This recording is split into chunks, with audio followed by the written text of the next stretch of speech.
Get your trash off my land. Her voice sliced through the warm Saturday air like a knife. I froze mid-movement, the scent of fresh soil still hanging around me. My pruning shears clutched halfway to the rose bush I'd just planted. Across the fence stood my new neighbor, Karen Miller. Hair sprayed to perfection, sunglasses glinting like mirrors, and a scowl that could curdle milk.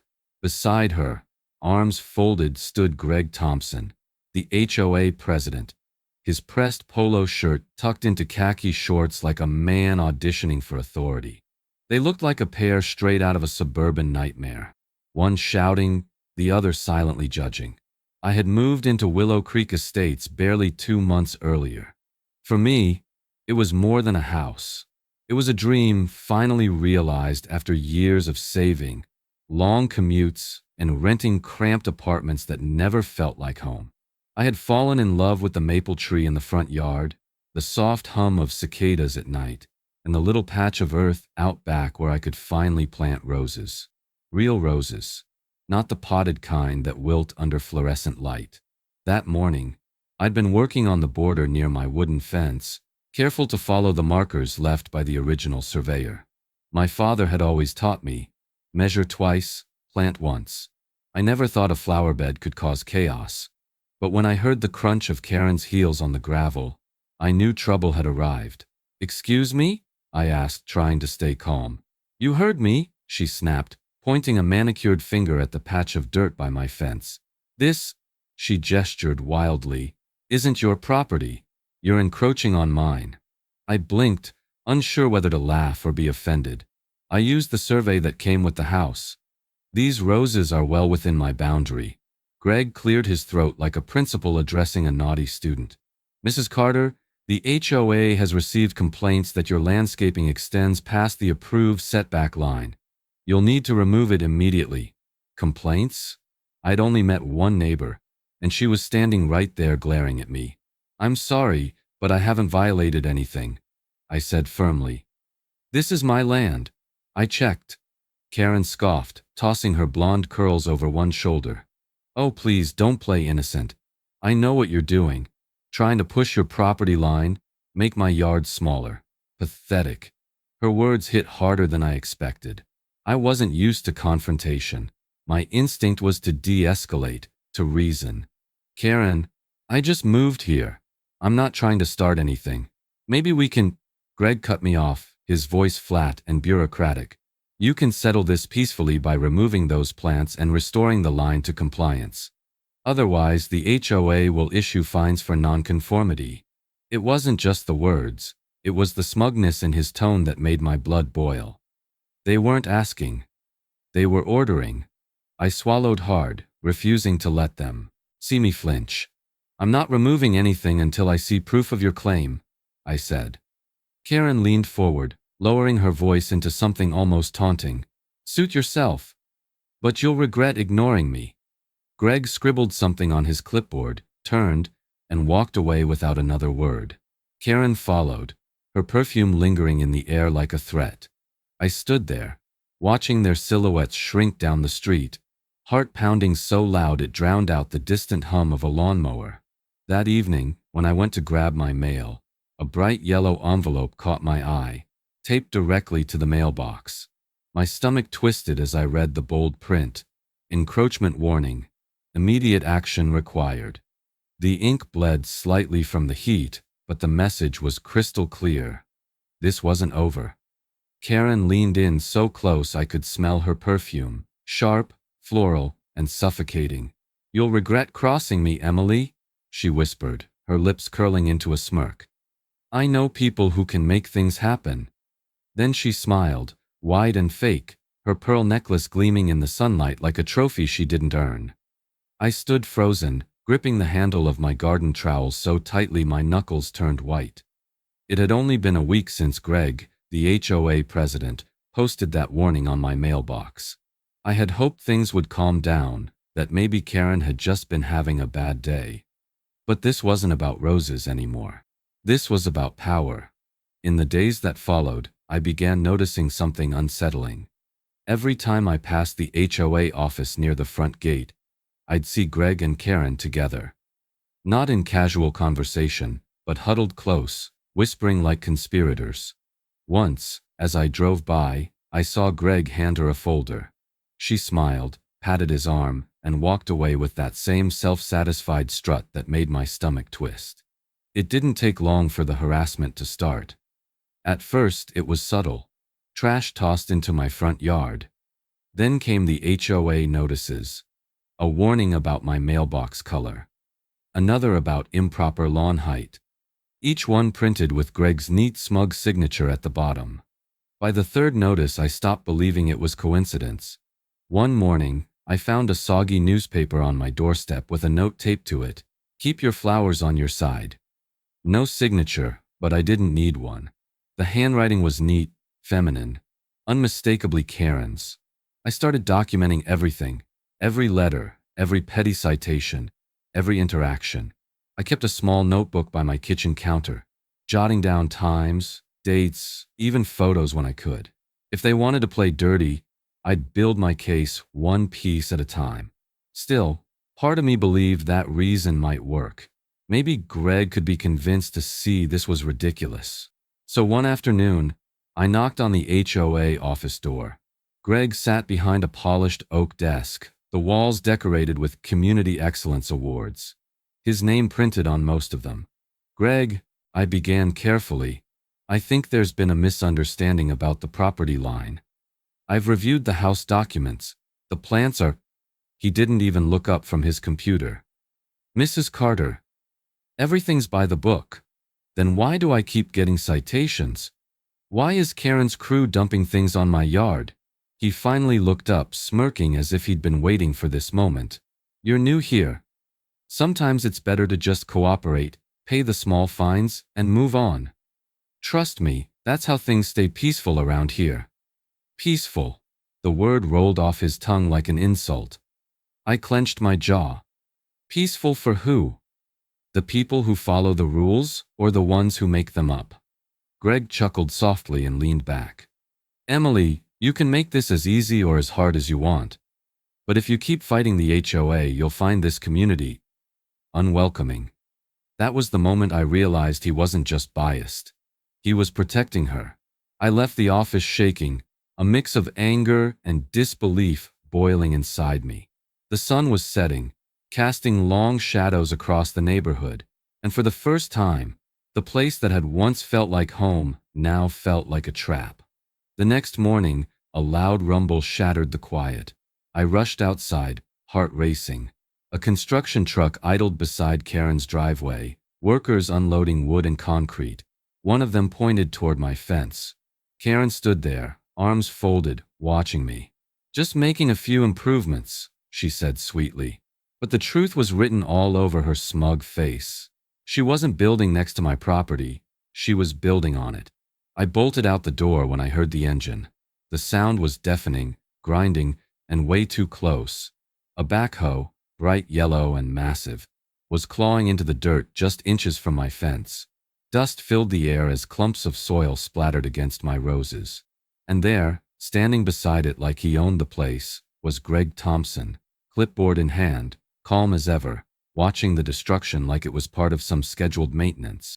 Greg, what the hell is going on? I shouted over the roar of the engine. He turned, barely acknowledging me. Good morning, Mrs. Carter. Routine construction. Karen's expanding her patio.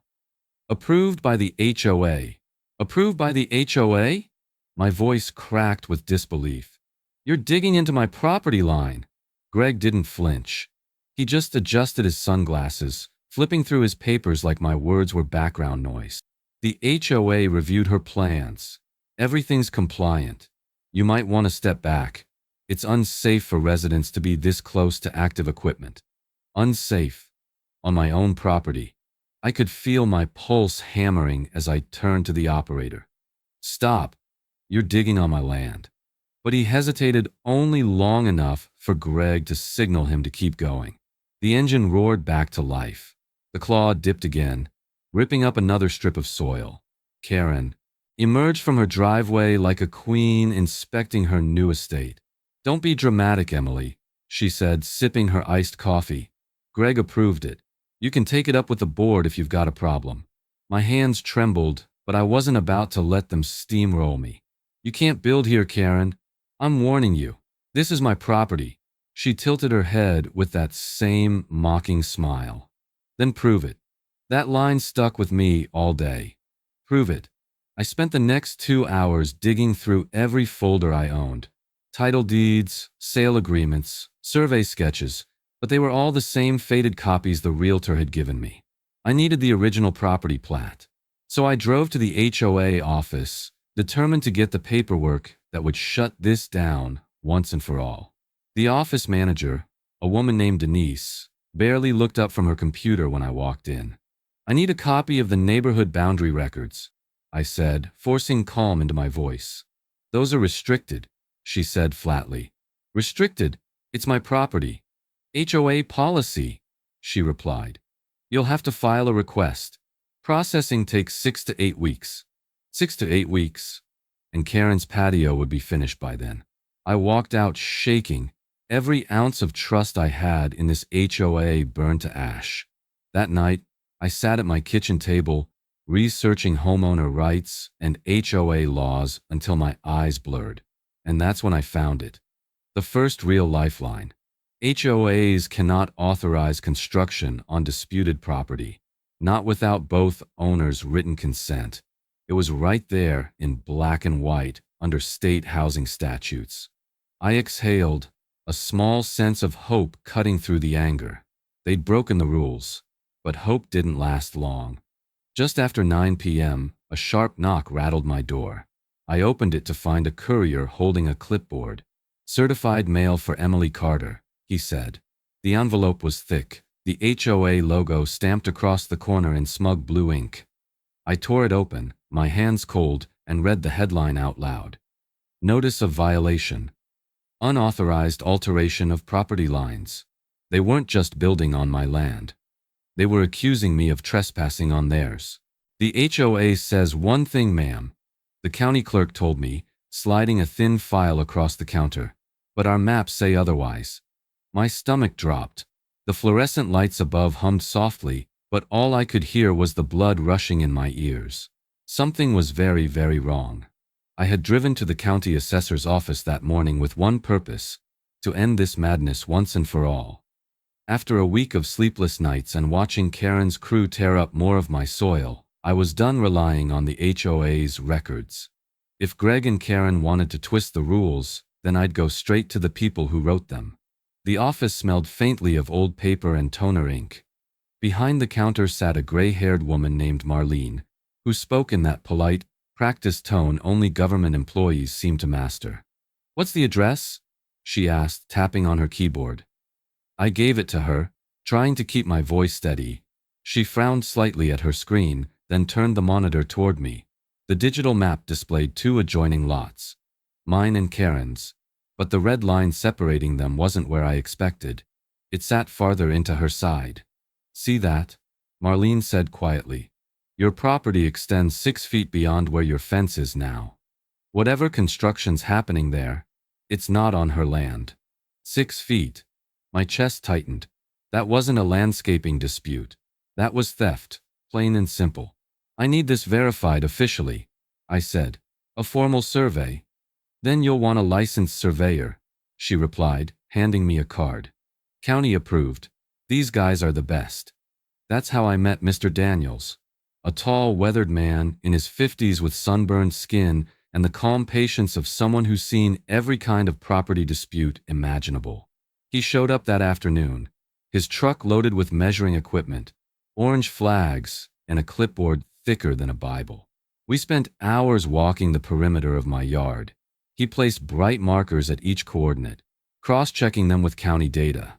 I followed silently, the sound of his metal stakes tapping into the soil echoing like a metronome of truth. Finally, he straightened up, wiping sweat from his brow. Well, Mrs. Carter, he said, pulling off his hat, I can tell you right now, your neighbor's construction isn't just close. It's over your property line. About 6 feet, maybe a little more. I felt a mix of relief and fury all at once. You're sure? As sure as the county is, he said. I'll finalize the report with photos, measurements, and documentation. But take my advice. Don't confront them yet. Let the evidence speak. When the paperwork's filed, it won't be her word against yours. It'll be the law. I nodded, gripping the edge of my fence as he packed up. My mind raced through every insult, every smug look Karen had thrown my way. For once, I had something stronger than her. Connections. Proof. I paid Mr. Daniels on the spot. Every dollar worth it. He promised to deliver the certified report within a few days. As his truck disappeared down the road, I allowed myself one small breath of victory. Finally, the truth was on my side. But that victory didn't last long. On my drive home, I slowed as I neared Karen's property. The rumble of machinery grew louder, and what I saw made my blood run cold. A cement truck idled by her driveway. Workers were spreading fresh concrete, pouring it right past the boundary Mr. Daniels had just marked, deeper into my yard. They weren't slowing down. They were doubling down. I stepped outside with my coffee and froze. The mug nearly slipped from my hands. My fence, my entire wooden fence, gone. All that remained were a few jagged posts sticking out of the ground like broken teeth. The roses I'd planted beside them lay trampled, the soil torn and uneven, tire marks pressed deep into what used to be my backyard border. And standing there, shovels in hand, were Karen's workers, calmly chatting, laughing, like nothing was wrong. I marched toward them, my pulse hammering in my throat. What the hell happened here? One of the men shrugged. HOA order, ma'am, said this fence had to go. I stared at him, stunned. The HOA? Who told you that? He pointed toward the street. Greg Thompson stood there, clipboard in hand, as if this was just another pleasant morning of community improvements. I stormed toward him. Greg, what did you do? He didn't even look flustered. Mrs. Carter, your fence violated community uniformity standards. The board approved its removal. My fence was on my property, I shouted. You had no right. Greg's smile was calm but cruel. Actually, we had every right. The HOA bylaws allow corrective action for violations that affect neighborhood aesthetics. And since this fence was built over a disputed boundary, its removal was both lawful and necessary. Disputed boundary? I nearly laughed. You mean the one you helped create? He sighed, as if I were a child he had to correct. Look, Emily, it's not personal. These things happen. Just keep things civil, and it'll all get sorted out. Civil. He wanted me to be civil after destroying the line that defined my land. I turned on my phone's camera, hands shaking as I recorded everything. Greg's smug expression, the destroyed fence, the workers dumping debris into a trailer. Legal nugget. Homeowners can record their own property, with or without consent, in most U.S. states. I narrated every detail out loud, just to make sure there was no misunderstanding later. When Greg realized what I was doing, his expression soured. You can't film me without permission, he snapped. Yes, I can, I said coldly. You're on my property, remember? That seemed to get under his skin. He turned, muttering something to one of the workers, and left without another word. As the crew finished loading up what used to be my fence, I noticed neighbors standing at a distance, whispering behind their curtains. Some looked sympathetic, but most avoided my eyes. No one wanted to get involved. Not when Greg was the HOA president. I stood in the middle of my now exposed backyard, the morning sun casting long shadows where the fence used to stand. I felt raw, violated, humiliated, and more alone than I'd ever been in my life. But underneath the fear was something else, something stronger, determination. If they wanted a fight, they'd get one. But this time, I wasn't relying on emotion. I had proof, the county records, the survey in progress, the videos. It was all building towards something they couldn't ignore. I spent the rest of the afternoon cleaning up what I could, bagging splintered boards and dead rose stems. Every piece of broken wood went into the garage, labeled and dated. Evidence. My evidence. As dusk settled, I sat on my porch, scrolling through the photos on my phone. Each image felt like a wound. Then, my phone buzzed in my hand. Unknown number. Hello? I answered. Mrs. Carter? The voice was firm but kind. It's Mr. Daniels. The survey is finalized. I sat up straighter, heart pounding. And? He paused, then said, You need to see this. In person.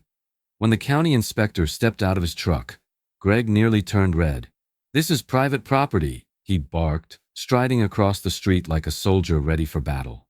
The inspector smiled calmly, flipping open his clipboard. Not today, it's not. The words hung in the air, thick and satisfying.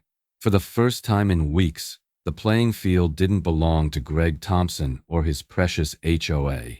It belonged to the county, and the county didn't take orders from anyone in Willow Creek Estates. Inspector Luis Ramirez was tall, sharp-eyed, and carried himself like a man who had seen every trick in the book. He nodded politely to me, introducing himself with a firm handshake. Mrs. Carter, I received your complaint and the attached survey documents. Let's have a look. Greg followed close behind, his voice dripping with authority. I don't know what you think you're doing, but this community falls under HOA jurisdiction. You can't just walk in without prior approval. Ramirez didn't even flinch. Sir, property disputes fall under county authority, not your HOA's. I'm here to confirm a possible boundary encroachment. That means I have every right to inspect. Greg's face darkened, his jaw tightening. You're making a mistake. Ramirez looked him square in the eye. If I am, I'll put it in my report. Until then, I suggest you step aside. For once, Greg had no comeback. He folded his arms and glared, but he moved. I led Ramirez toward the edge of my backyard. The same spot where Karen's new patio now gleamed like a monument to arrogance. Fresh concrete, decorative tiles, patio furniture already in place. It looked expensive, permanent, and very wrong. Ramirez pulled a small GPS device from his vest, then a set of survey markers. He worked methodically, measuring, adjusting, cross-checking my coordinates against the county map. The afternoon sun beat down, and I stood silently, watching him move with precision while Karen's workers pretended not to notice. Karen came outside halfway through, her tone laced with fake concern. Oh, I wasn't told there'd be a county visit. Is there a problem? Ramirez didn't even look up. Just verifying a complaint, ma'am. Karen forced a laugh. A complaint? Really? We've done everything by the book. Greg approved every inch of this. Greg took a step closer, clearly regaining confidence. That's right, Inspector. The HOA signed off, so there's no need for this circus. Ramirez finally turned toward them, his expression professional but firm. Mr. Thompson, HOA approval does not override county property law. A community board can't redefine a boundary line. Only a legal survey can. You know that, right? The color drained from Greg's face. He looked like a man realizing he'd stepped onto thin ice. After another 15 minutes of silent calculations, Ramirez straightened up and approached me. He lowered his voice. Mrs. Carter, your neighbor's structure extends 6 feet into your property, just as your surveyor reported. My heart slammed in my chest. So it's official? He nodded. Official. I'll file my report today. They'll need to remove or relocate anything built over that line. Until then, I advise you not to confront them directly. Let the process work. I exhaled, the first real breath of relief in weeks. But that calm didn't last. As Ramirez packed up his equipment, Greg stepped forward, his composure finally cracking. You've made a big mistake, Emily, he said through gritted teeth. You'll regret calling the county on us. He stormed off before I could reply, his shoes crunching against the gravel, leaving a trail of fury in his wake. And for the first time, I knew this fight was far from over. Karen was mid-laugh when I slammed the papers on her patio table. See this? I said, shaking the survey in her face. You're on my land. Her laughter died instantly. The air went still. Her friends, 2 women from down the street sipping mimosas, froze mid-sip, eyes darting between us. Karen blinked, her smile faltering as I spread out the stamped survey report and county inspection notice across the table. The black and white evidence glared back at her like a confession she couldn't bury. Greg stood a few feet away, hands in his pockets, trying to look unconcerned. Behind him, Inspector Ramirez flipped through his clipboard, every movement measured and deliberate. I pointed at the diagram, my voice trembling but steady. This line right here, that's the official boundary. My fence, the one you had torn down, was inside my property. But your patio, I jabbed the paper with my finger, extends 6 feet over it. You've been building on my land. Karen's face twitched. That's ridiculous, she said quickly, forcing a laugh. Greg, tell her this is just a clerical mistake. The HOA approved everything. Greg straightened his shoulders, clearing his throat like he was about to deliver a verdict. Mrs. Carter, the HOA acted on the information provided by— Cut the nonsense, Ramirez interrupted, stepping forward. His calm tone sliced through the tension. Mr. Thompson, HOA bylaws don't have the authority to override property boundaries filed with the county. What matters here is the legal survey, and that's crystal clear. Karen's lips parted, but no words came out. Her cheeks flushed pink, then red. You can't be serious, she finally stammered. Greg, tell him this isn't final. There's been a paperwork mix-up. Ramirez turned the survey toward her. This isn't paperwork, Mrs. Miller. This is a recorded document, verified and filed with the county. He pointed to a red stamp at the bottom corner. See that seal? That means it's official. I could see it now, the cracks forming in Karen's perfectly polished composure. The confident tilt of her chin vanished. Her hands fidgeted in her lap, her voice shrinking with every word. But Greg said— Greg stepped back, his eyes narrowing as if trying to calculate an escape route. There might have been some confusion during the approval process, he muttered. Maybe the old property lines weren't properly— Confusion? I snapped. You threatened me. You fined me. You had my fence torn down. You knew exactly what you were doing. For the first time since I'd met him, Greg didn't have an answer. His jaw clenched, his eyes flicking toward Ramirez like he was silently begging the inspector to side with him. Ramirez closed his folder and stood tall. Mrs. Miller, he said firmly, I've completed my inspection. The structure you've built extends well into your neighbor's land. Under county law, encroachment of this nature requires immediate remediation. Karen's mouth trembled. Remediation? What does that mean? Ramirez's tone didn't waver. It means this patio must be removed. By law. Karen looked like she'd been slapped. One of her friends quietly set her drink down and slipped away, not wanting to be part of the spectacle. The silence that followed was thick, broken only by the distant hum of the cement mixer that had once symbolized Karen's victory. I folded the survey and tucked it under my arm. I warned you, I said quietly. Now the law will handle what you wouldn't. Greg turned on his heel and walked off, muttering something under his breath. Karen sat there motionless, her perfect suburban fantasy cracking around her like shattered glass. As I headed back toward my porch, the last thing I heard was Ramirez's voice behind me. Steady, final, and absolute. Mrs. Miller, this structure will need to be removed. By law. One night, I opened an anonymous envelope left on my porch. Inside were printed emails between Greg Thompson and a local developer. And Karen's name was all over them. For a moment I just stood there under the porch light, the paper trembling in my hands. The envelope was unmarked, no return address, no note, just a stack of printed correspondence that smelled faintly of ink and cigarette smoke. Whoever sent this wanted me to see the truth and stay quiet about where it came from. I sat at my kitchen table, the hum of the refrigerator filling the silence as I began reading. The first email was dated nearly 3 months earlier, long before the HOA had ever bothered me about roses or property lines. Greg had written to someone named L. Daniels, a real estate developer who, after a quick Google search, I learned was Karen's brother-in-law. The subject line read, Potential Expansion, Willow Creek East Lots.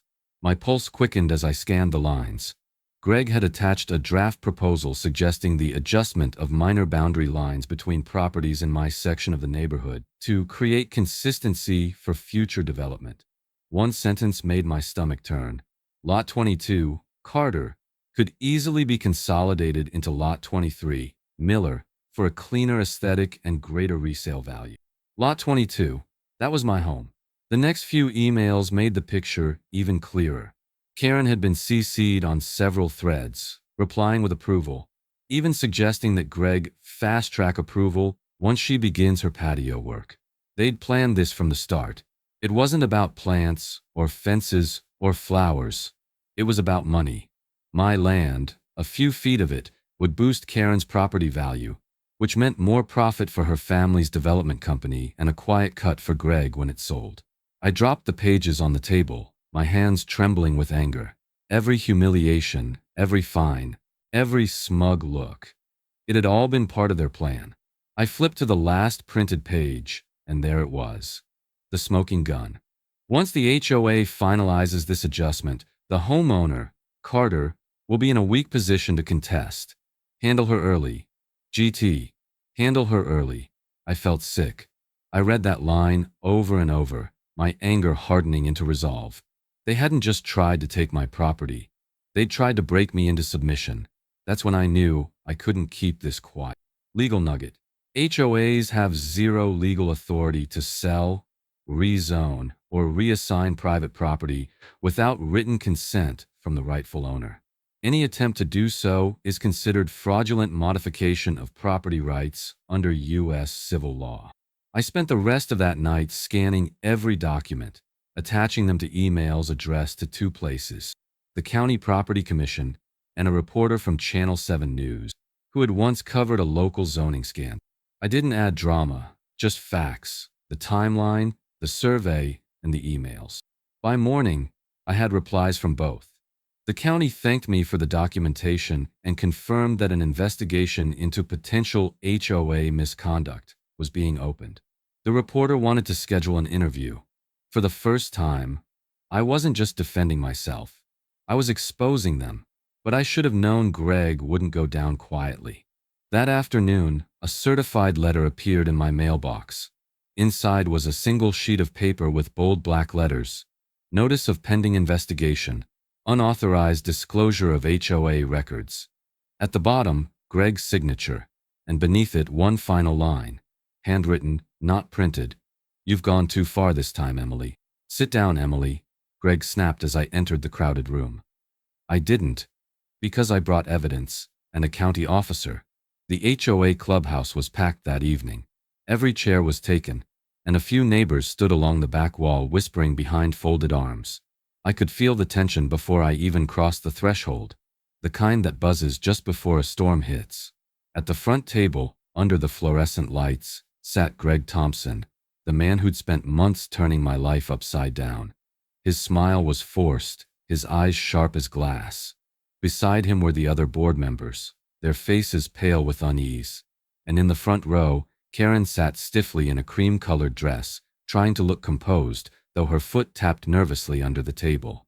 Mrs. Carter, Greg began, tapping the microphone as the room quieted. You've been summoned here tonight regarding multiple violations and your recent interference with HOA operations. Violations? I repeated, setting my folder on the table. Is that what we're calling evidence now? A few murmurs rippled through the crowd. Greg shot me a warning glare. This is an official hearing, Emily. I suggest you... But I cut him off. No, Greg. This is an ambush, and I'm done being quiet. I reached into my folder and spread the documents across the table, one by one. The county survey, with Ramirez's signature. The inspection report confirming the encroachment. And finally, the emails. The ones that had kept me up all night, reading in disbelief. The whispers grew louder. Some neighbors leaned forward, eyes wide. Greg's hand froze halfway to his clipboard. These, I said, my voice steady, are the real violations. You approved illegal construction. You harassed a homeowner into silence. And you conspired to alter property lines for personal gain. Greg laughed. Too loud, Too fast. This is absurd. You think a few printed pages prove anything? She's making wild accusations. I glanced toward the back of the room, where Inspector Ramirez stepped forward, his badge catching the light. The room fell silent. Actually, Ramirez said evenly, Mrs. Carter's evidence is fully corroborated by the county's records. The encroachment is confirmed, and those emails, he lifted one from the stack, are now part of an active investigation. Karen's hand shot to her mouth. Gasps echoed across the room. One man near the back whispered, "They really did it?" Greg's face drained of color. "You can't just waltz in here and—" "I can," Ramirez said, cutting him off. "And I have the authority to remove any HOA influence that obstructs county investigations. That includes you, Mr. Thompson." The silence that followed was absolute. Greg's pen slipped from his fingers and clattered to the floor. Finally, one of the board members, a quiet, elderly woman named Marcia, cleared her throat. "Mr. Thompson," she said softly, "in light of these findings, I move that we suspend your position as president pending the county's ethics review." "I second that," another voice said from the table. All eyes turned to Karen, but she looked away, her face blotched red. Greg opened his mouth, but no words came out. The vote was quick, unanimous. "Effective immediately," Marcia announced, "Greg Thompson is suspended from all HOA duties." A mix of applause and stunned silence filled the room. Some neighbors clapped hesitantly. Others just sat there, stunned by what they'd witnessed. Greg shoved his papers into his briefcase, his movements sharp and jerky, and stormed toward the door. As he passed me, he leaned in close enough for only me to hear. "You think this is over?" he hissed. "It's not." Then he was gone, the door slamming behind him like a gunshot. For the first time in months, I could breathe. But deep down, I knew Greg wasn't a man who accepted defeat, and I could already feel the next battle forming on the horizon. Greg's lawyer smiled across the table. "Settle quietly, and everyone walks away happy." I smiled back. No deal. The conference room smelled like coffee and fear. I sat at one end of the long oak table, my hands clasped together to keep them from shaking. Across from me sat Greg, flanked by a slick attorney in a navy blue suit who looked more like a salesman than a legal professional. Karen wasn't there. She'd sent her own lawyer, who kept his eyes down most of the time, as if even he was ashamed of the mess she'd caused. It had been 3 weeks since the HOA meeting that toppled Greg's throne, and I had wasted no time. The day after his suspension, I walked into my attorney's office with a folder thicker than a Bible. Photos, surveys, inspection reports, fines, and every single email that had exposed their scheme. My lawyer, a soft-spoken woman named Dana Reeves, flipped through the pages silently before looking up at me with a calm but determined expression. "Emily," she said, "you have a solid case, multiple cases actually." And so we filed them all. Civil claim, Farber 1. Trespass and property damage. For the fence Greg ordered demolished and for Karen's illegal patio that scarred my yard. Civil claim number 2. Abuse of authority. For Greg's misuse of HOA power and harassment under false pretenses. Civil claim number 3. Defamation and retaliation.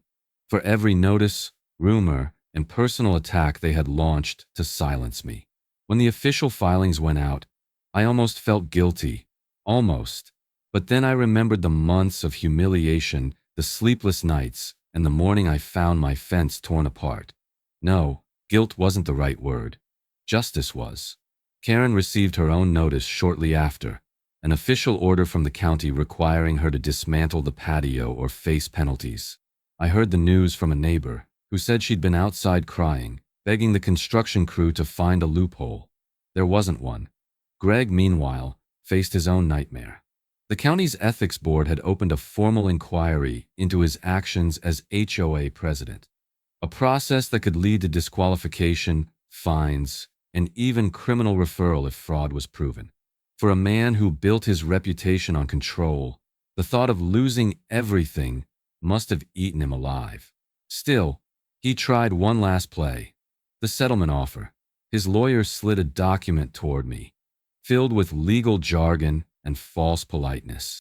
They'd pay for a portion of the damage, drop the HOA fines, and mutually agree to end all claims if I stayed silent. Dana's eyes met mine. I could see her waiting for my decision. I didn't hesitate. I pushed the paper back. No deal, I said. Not after everything they've done. Greg exhaled slowly, his lips curling into a smirk that didn't reach his eyes. You'll regret that, Emily, he muttered. Once this hits the neighborhood, everyone will know you're just another troublemaker. Dana leaned forward, her tone sharp as glass. What everyone will know, she said evenly, is that my client stood up to a corrupt HOA and won. Greg's smirk faltered. He looked away. Legal nugget. Encroachment on private land can result in forced removal of structures, financial penalties, and, in severe cases, forfeiture of title if bad faith is proven. The meeting ended with Greg storming out, his lawyer trailing behind him like a shadow. As Dana and I walked to the parking lot, my phone buzzed. The number was unfamiliar, local. I answered hesitantly. Mrs. Carter? A warm voice said. This is Rachel Green with Channel 7 News. We heard about your lawsuit against the HOA and the county investigation. We'd like to tell your story. For the first time in months, I smiled. Not out of relief, but out of purpose. It was time everyone knew what really happened in Willow Creek Estates. When the TV van pulled up, Greg's face went pale. He tried hiding behind the HOA sign, but it was too late. Everyone would see the truth now. By the time Channel 7's news crew arrived that morning, word had already spread through Willow Creek Estates like wildfire. Cars slowed down along the street. Neighbors lingered on their porches. And for once, every whisper in the air wasn't about me. It was about them. Greg and Karen. I watched from my living room window as the reporter, Rachel Green, stepped out of the van in her press blazer, followed by a cameraman hoisting his rig over one shoulder. I'd spoken to her the day before, providing copies of the survey, the inspection report, and Greg's emails. She'd promised transparency. No dramatics, no spin, just the facts. But standing there now, seeing the HOA's king and queen squirm in the daylight, I realized the truth didn't need dramatics. It spoke for itself. Rachel approached Greg first. Mr. Thompson, can you confirm reports that, as HOA president, you approved construction over a private property line without owner consent? Greg forced a smile, the kind that trembled at the corners. This is a misunderstanding, he said quickly. The HOA acted in good faith based on information we had at the time. Any confusion is being addressed internally. Rachel nodded, not buying a word. So to clarify, you deny that emails exist suggesting you stood to gain financially from that construction? The color drained from Greg's face. His mouth opened, but no sound came out. Rachel didn't press further. The silence was answer enough. Karen appeared moments later, clutching her purse like a lifeline. Her hair was frizzy, her eyes red. I didn't know, she told the reporter, voice trembling. Greg said the HOA had already cleared it. He promised everything was legal. Rachel's eyebrows lifted slightly. So you're saying Greg Thompson misled you? Karen hesitated, her lips quivering. I just wanted to improve my home. I trusted him. I didn't mean for any of this to happen. I almost felt sorry for her. Almost. By noon, the story was airing on every local channel. The footage was brutal. The survey map clearly showing the encroachment, the county inspector confirming the violation. In snippets from my interview, me standing on my porch, holding the same documents that started it all. This isn't just about a fence or a patio, I told Rachel in that clip. It's about homeowners being bullied by the people meant to protect them. It's about accountability. The segment ended with Greg's car pulling out of the HOA office parking lot, tailed by a reporter shouting questions. The voiceover narrated, "The Willow Creek HOA is now under formal investigation for misconduct and abuse of authority." Within 48 hours, Greg resigned. Not voluntarily, The board forced him out after receiving a deluge of angry emails from residents. His statement of resignation was as cold as his leadership. I am stepping down to protect the integrity of the HOA and focus on my personal affairs. Karen didn't escape public humiliation either. Neighbors, who once praised her for her beautiful renovations, now crossed the street to avoid her. Someone even spray-painted the word thief on the edge of her mailbox one night. I didn't condone it, but I understood it. Community outrage didn't stop there. The county scheduled a public hearing to discuss reforming HOA oversight procedures, something that hadn't happened in 20 years. I attended, sitting quietly near the back, as officials debated transparency requirements and stricter ethics guidelines. I wasn't just watching change, I was watching justice spread. A week later, as the dust began to settle, I was watering what little remained of my roses when I heard footsteps crunching on the gravel. I turned, and there she was, Karen. She looked nothing like the woman who once lorded over the neighborhood with that icy confidence. Her mascara had smudged, and her voice cracked when she spoke. "Emily, I came to say I'm sorry." I didn't answer right away. Tears streamed down her face as she clutched her hands together. "Greg told me it was just a technicality, that you'd never notice, that he'd handle everything. I didn't know he was using me to get what he wanted." I studied her for a long moment. "You destroyed my fence. You accused me of lying." "I know," she whispered. "I wish I could take it back." She looked small, broken, a shadow of the woman who'd once declared war on me. For the first time, I realized the fight wasn't just about property lines anymore. It was about people who thought power made them untouchable, until the truth dragged them into the light. Karen wiped her eyes, voice trembling. "Can we talk? Please." The sun was setting, casting long orange streaks across the yard. I didn't know what to say, but I knew the next words would change everything. The sound of the bulldozer crushing Karen's illegal patio was pure justice. For the first time in months, I felt free. The machine's metal treads pressed deep into the cracked concrete, grinding it to dust. The crew moved with steady precision, tearing down every inch of what had once been Karen's pride and Greg's corruption. It wasn't loud to me, it was music, the rhythm of accountability, the percussion of truth finally taking back what belonged to me. Neighbors lined the sidewalk, some holding coffee cups, others just watching in silence. A few even nodded in quiet approval. The same people who once avoided me now stood on my side of the line, literally and morally. I didn't gloat, though. I didn't have to.